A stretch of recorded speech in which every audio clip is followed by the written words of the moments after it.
안녕하세요. 돈 이야기, 노후 준비를 어떻게 해야 되나? 라는 이제 제목이 있어서 얘기를 좀 해볼까 합니다. 노후 준비 어떻게 해야 되겠습니까? 노후 준비. 이제 저는 이제 되게 뻔한 얘기인데, 노후 준비에 대해서 그런 생각을 가지고 있습니다. 1번, 건강. 건강해야 된다. 건강해야 병원비로 들어갈 돈이 최대한 적어야 이제 생활비로 쓸 수 있다라는 게 이제 제 생각입니다. 1번은 건강. 2번이 뭐겠습니까? 2번은 빚이 없는 자산이 플러스인 상태입니다. 그게 이제 마지노선인 거고요. 빚이 없어야 된다라는 거고. 빚이 없다라는 의미는 뭐냐?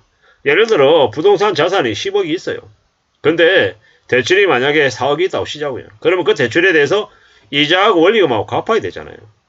그런 상황이 노년에는 안 되어야 한다라고 말씀을 드리고 싶은 겁니다. 물론 집을 팔면 그 빚을 갚을 수는 있겠죠. 하지만 매달 나가는 고정 이제 부채 상환 비용이 있다라고 하는 건 이제 더 힘든 상황인 거죠. 그냥 이제 벌어들인 돈이 적어도 나가는 돈이 없다라고 하면 어떻게 됩니까? 아니 그러면 그 상황에 맞춰가지고 나름 적응하면서 살 수 있을 거다라는 겁니다. 그런데 그렇지 않으면 이제 그게 이제 어려워지는 거죠. 이제 세 번째가 뭐겠습니까? 최소한의 자기만의 일입니다. 노년이 돼서도 나이가 60이고 65세고 70세가 되어도 이제 자기 존재감을 이제 좀 스스로 증명하고 싶어 하죠. 근데 만약에 나이가 이제 60이다, 55세다, 나왔어요. 건강해요. 경제적인 부분도 크게 부담이 없어요. 그러면은 다 끝나냐? 아니라는 거죠.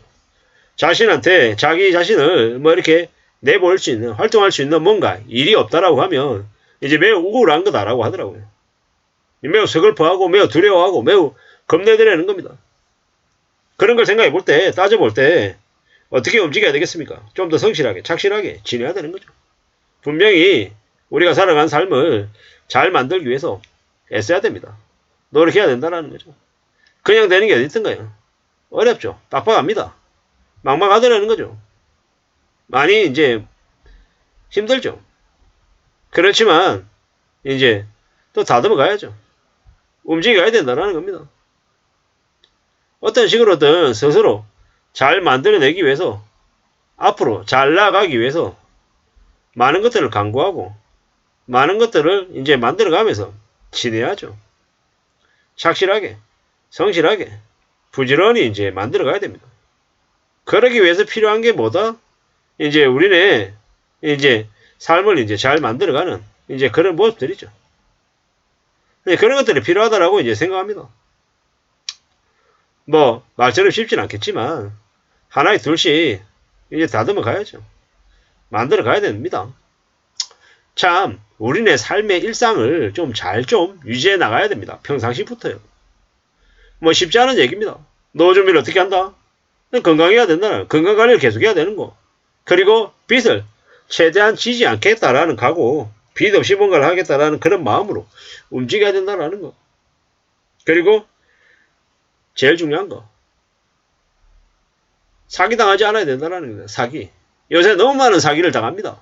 홍콩 ELS 저거를 권유했던 은행에 이제 창고에 있는 직원들이 그 나이 드신 분들하고 관계가 얼마나 좋았겠습니까? 물론 그 창고에 있는 직원도 이렇게 될 거라고 생각하고 권유하지는 않았겠지만 결과적으로는 손실이 엄청나게 많이 발생할 수 있는 그런 상품을 판매했다라는 겁니다. 나이 드신 분들은 이게 그냥 저축이다, 손실이 없을 거다라고 생각하고 분명히 가입했을 거다라는 겁니다. 근데 우리가 이제 뭔가에 투자를 한다는 걸 생각할 때는 함부로 믿어서는 안 된다라는 겁니다. 예금이나 적금 이율이 되게 낮죠. 2% 3%밖에 안 되는데 이거 넣어가지고 돈도 얼마도 안 되는데 좀 답답하고 아쉽고 많이 부족하다라고 생각하죠. 하지만 나이가 들어서 노년이 됐는데 가지고 있는 자산을 날려버리면 되게 어려운 거다라는 겁니다. 되게 힘들어진다라는 겁니다. 목이 좋은 상가를 분양받아가지고 월세로 노생을 대비한다. 이 말이 되냐라는 겁니다. 쉽지 않더라는 겁니다. 월급이 사라지면 그 소득에 대한 공백 때문에 불안하죠. 근데 그 불안하다 하더라도 그걸 너무 서둘러서 메우려고 생각하는 것도 좋은 게 아니다라는 겁니다.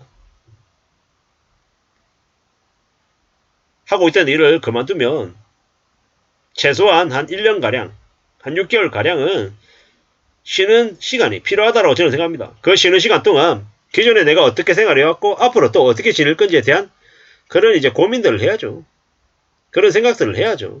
그러면서 좀 이제 다음을 준비하는 인생 2라운드, 인생 3라운드를 좀 어떻게 좀 이제 대응하면서 대비하면서 살지에 대한 것들을 챙겨가야 된다는 겁니다. 그런 것들이 필요하다는 겁니다. 그런 것들이 없으면 안 되겠다라는 겁니다. 우리가 살아간 삶이 이제 과거하고 많이 다르죠. 수명이 길어져가지고 뭘 하면 살아야 될지에 대한 고민들도 많이 하게 되더라는 겁니다. 그런 시대에 우리가 지금 살고 있다는 겁니다. 그렇기 때문에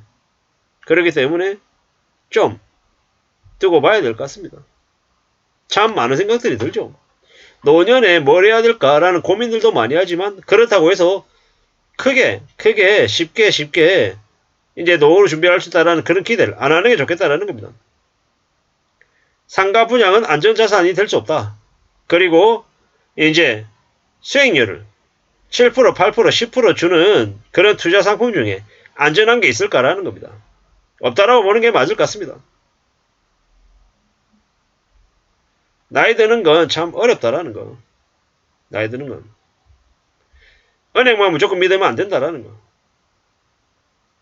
평생 모은 재산이 언제든 사라질 수 있기 때문에 의료비에, 간병비에, 뭐 이래저래 여러 가지들이 있기 때문에 조심해야 된다라는 거.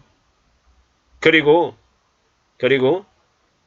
사기당하지 않아야 된다라는 거. 부동산 사기, 보이스피싱, 뭐 크고 작은 사기들이 너무도 많더라는 거. 그래서 더 조심하고, 더 염려하고, 더 두려워하면서 지내야 될 것 같습니다. 더 이상 재테크 이런 거 생각 안 하는 게 낫겠다라는 겁니다.